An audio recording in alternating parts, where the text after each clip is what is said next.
나는 왜 이렇게 부족할까? 왜 나만 이렇게 힘들까?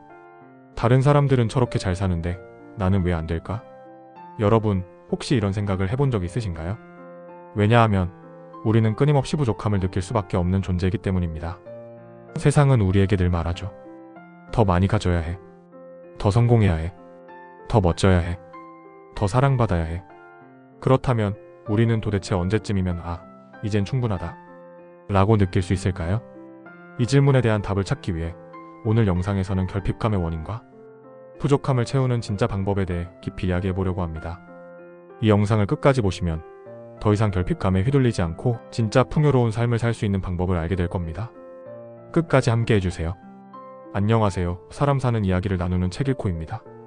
오늘은 결핍에서 벗어나 풍요로운 삶을 사는 비결에 대해서 이야기해보고자 합니다. 1. 우리는 왜 항상 부족하다고 느낄까요? 여러분께 질문 하나 해볼게요. 한 달에 500만 원을 벌면 행복할까요? 그럼 한 달에 1000만 원을 벌면요? 1억 원이 있으면요? 아마 대부분 이렇게 생각하실 거예요. 그 정도면 충분하지. 그런데 막상 그 돈이 생기면 그래도 아직 부족해. 심리학에서는 이를 쾌락 적응이라고 합니다. 즉, 사람이 새로운 수준의 삶에 적응하면 더 높은 수준을 원하게 된다는 것이죠. 1억이 있으면 10억이 갖고 싶고 10억이 있으면 100억이 갖고 싶어지는 겁니다.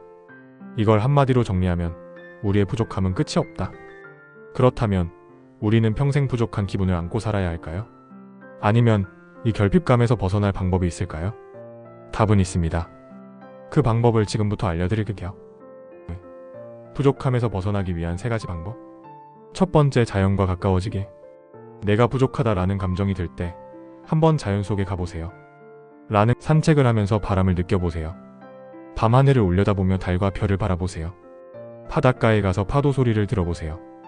그 순간엔 아무 생각이 없어집니다. 그리고 깨닫게 돼요. 나는 자연 속 작은 존재구나. 그리고 그냥 이렇게 존재하는 것만으로도 충분하구나. 연구에 따르면 자연을 자주 접하는 사람들은 스트레스가 줄어들고 행복감이 증가한다고 합니다. 이것은 과학적으로도 입증된 사실입니다. 자연을 가까이 할수록 우리는 비교에서 벗어나 있는 그대로의 나를 받아들일 수 있기 때문입니다.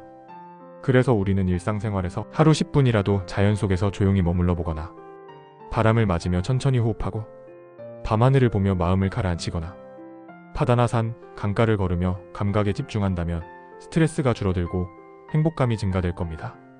두 번째, 내가 사랑과 풍요를 창조하는 존재가 되게. 사랑은 받는 것도 중요하지만 왜 주는 것이 더 충만한 감정을 느끼게 할까요? 인간은 본래 사회적 동물입니다. 과거 원시 시대부터 우리는 함께 살아가는 방식을 통해 생존해 왔습니다. 혼자 사냥을 하고 혼자 불을 피우고 혼자 먹이를 찾는다면 생존 확률이 낮아지겠죠. 하지만 사냥한 고기를 나누고 불을 공유하고 서로 돌보며 살아간다면 공동체 전체가 강해지고 우리도 더 안전하고 안정적인 삶을 살 수 있습니다. 이렇듯 우리는 주는 것이 생존을 위한 필수 요소였던 시대를 거쳐왔고 그 과정에서 다른 사람을 돕는 것이 내 기쁨이 되는 본능이 자리 잡게 되었습니다. 결국 우리는 돕고 나누며 살아가도록 설계된 존재입니다. 그래서 처음에는 누군가로부터 받는 것에 행복함을 느끼지만 나중에는 누군가를 돕거나 사랑을 나눌 때 우리는 더 깊은 충만함을 느끼는 것입니다. 이는 문화나 신앙에 따라 다르게 해석되기도 하는데 일부에서는 이를 카르마의 영향이라고 설명합니다. 즉, 우리의 삶은 과거 생에서의 행동이 현재 삶에 영향을 미치며 내가 사랑을 주고 베풀 때 더 좋은 카르마를 쌓거나 전생의 빚을 갚을 수 있다는 개념입니다. 뇌가 보상하는 시스템인 도파민과 옥시토신의 역할. 우리가 다른 사람을 돕거나 무언가를 줄 때 우리 뇌에서는 행복 호르몬이 분비됩니다. 도파민은 뇌에서 쾌락과 보상을 담당하는 호르몬이고 옥시토신은 신뢰와 유대감을 높이고 따뜻한 감정을 느끼게 하는 호르몬입니다. 즉, 주는 행위는 우리 뇌가 스스로를 보상하도록 설계되어 있습니다. 2016년 하버드 대학교 연구에 따르면 자신을 위해 돈을 쓰는 것보다 다른 사람을 위해 돈을 쓸 때 더 큰 행복을 느낀다는 결과가 나왔습니다. 왜 그럴까? 그 이유는 주면서 생기는 연결감과 의미 때문입니다. 단순히 돈을 버는 것보다 누군가를 위해 쓰는 것이 더 가치 있어 보이죠? 단순히 내가 성공하는 것보다 누군가를 성공시키는 것이 더 보람차죠. 결국 주는 행위는 우리의 뇌가 기쁨을 느끼는 방식입니다.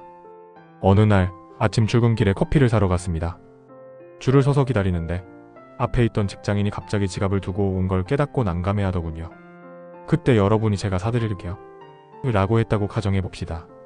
그 사람은 놀란 표정으로 정말요? 감사합니다. 라고 말하고 당신은 별거 아닌 듯 미소 지으며 네, 좋은 하루 보내세요. 하고 가버립니다. 그리고 어쩌면 인연은 여기서 시작될 수도 있습니다. 그 사람의 표정, 당신이 느끼는 따뜻한 감정 하루 종일 기분이 좋아지지 않을까요? 하루 종일 바쁘고 지쳐서 정말 아무것도 하기 싫은 날이 있습니다. 하지만 문득 오래 연락하지 못한 친구가 떠올랐습니다. 그래서 잘 지내고 있지? 요즘 어때? 라고 짧은 메시지를 보냈습니다. 잠시 후 친구에게 답장이 옵니다. 와, 네가 이렇게 연락해줘서 너무 고마워. 사실 요즘 힘들었거든. 여러분은 그 순간 어떤 감정을 느끼나요? 바쁘고 지쳤던 하루였지만 친구가 기뻐하는 걸 보며 오히려 내가 더 충만해진 느낌? 내가 누군가에게 힘이 될 수 있구나 라는 깨달음. 결론적으로 부족함을 채우고 싶다면 더 많이 주는 사람이 되세요. 내가 부족하다고 느낄 때 누군가에게 사랑을 베풀어 보세요. 따뜻한 말 한마디를 건네보세요. 작은 선물을 하거나 도와줄 수 있는 일을 해보세요. 그 순간 내 안에 풍요로움이 채워지는 경험을 하게 될 겁니다. 결국 우리는 더 많이 가질 때 행복해지는 것이 아니라 더 많이 줄 때 행복해지는 존재입니다. 지금 이 순간 여러분은 누군가에게 무엇을 줄 수 있을까요? 세 번째, 부족함을 두려워하지 말고 마주하기. 나는 부족해. 이 감정을 피하려고 하면 그 감정은 더 커지고 강해집니다. 우리는 종종 난 안 돼. 나는 아직 준비가 안 됐어. 이건 내가 할 수 있는 일이 아니야. 라며 스스로를 가둡니다. 하지만 현실은 다릅니다. 부족함은 결코 우리의 한계가 아니라 성장의 신호일 뿐입니다. 즉, 우리가 성장하고 있다는 증거입니다. 그러니 이제는 피하지 말고 정면으로 마주해보세요. 일돈이 부족하다면 돈을 벌기 위한 현실적인 방법을 고민해보는 것은 어떨까요? 민수 씨는 직장 생활 5년 차였지만 매달 생활비와 카드값에 허덕이며 막연히 언젠가는 나아지겠지라고 생각했습니다.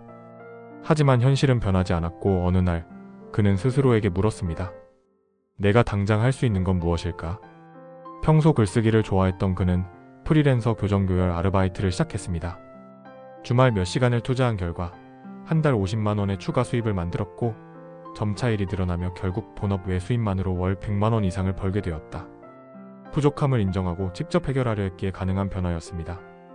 이 사랑이 부족하다면 먼저 사랑을 표현하는 사람이 되어보는 것은 어떨까요? 외로움에 익숙한 민경 씨는 늘 사랑이 부족하다고 느꼈습니다.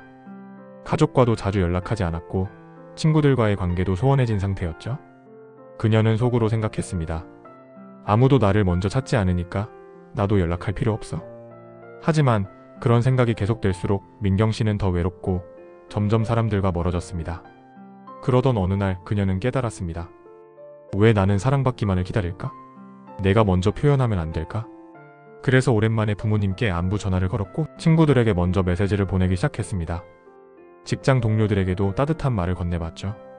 결과적으로 부모님은 반갑게 전화를 받으며 내 전화 받으니 너무 좋다라고 하셨습니다. 친구들은 뜻밖의 연락에 기뻐하며 다음에 만나자 라고 했습니다. 직장 동료들과의 관계도 훨씬 편안해졌습니다. 사랑은 받는 것이 아니라 주는 것에서 시작됩니다. 먼저 안부를 묻고 작은 선물을 준비하고 따뜻한 말을 건네는 것부터 시작해보세요. 3. 능력이 부족하다면 매일 1%씩 성장하는 습관 만들어보세요. 발표가 두려웠던 경수 씨는 직장에서 발표하는 것이 가장 큰 스트레스였습니다. 사람들 앞에 서기만 하면 심장이 두근거리고 말이 꼬이고 손이 떨렸죠. 그래서 그는 늘 이렇게 생각했습니다. 나는 발표를 못해. 나는 원래 이런 사람이야. 하지만 그가 속해 있는 팀에서는 매달 회의에서 발표 담당자가 랜덤으로 정해졌습니다. 즉 발표를 피할 수 없었던 것이죠. 그러던 어느 날 그는 다짐했습니다. 원래 발표를 못하는 사람이 아니라 아직 연습이 부족한 것뿐이야. 매일 혼자 거울 앞에서 1분 스피치 연습도 하고 스마트폰으로 자신의 발표 영상을 찍어보며 말하는 습관 분석도 하였으며 작은 모임에서 먼저 나서서 간단한 발표 연습도 해보았습니다. 결과적으로 처음에는 여전히 떨렸지만 점점 말이 자연스러워졌습니다. 결국 3개월 후 그는 팀 회의에서 자신 있게 발표를 마칠 수 있었습니다. 결론적으로 부족함은 성장의 신호일 뿐입니다. 우리 삶의 진짜 문제는 부족한 것이 아니라 그 부족함을 극복하려는 의지가 없는 것일 수도 있습니다. 부족함을 인정하고 그것을 채워가기 위해 노력할 때 우리는 비로소 진짜 성장할 수 있습니다. 지금 여러분이 부족하다고 느끼는 것은 무엇인가요? 그 부족함을 극복하기 위해 오늘부터 할 수 있는 작은 한 가지는 무엇인가요? 여러분은 이미 충분한 존재입니다.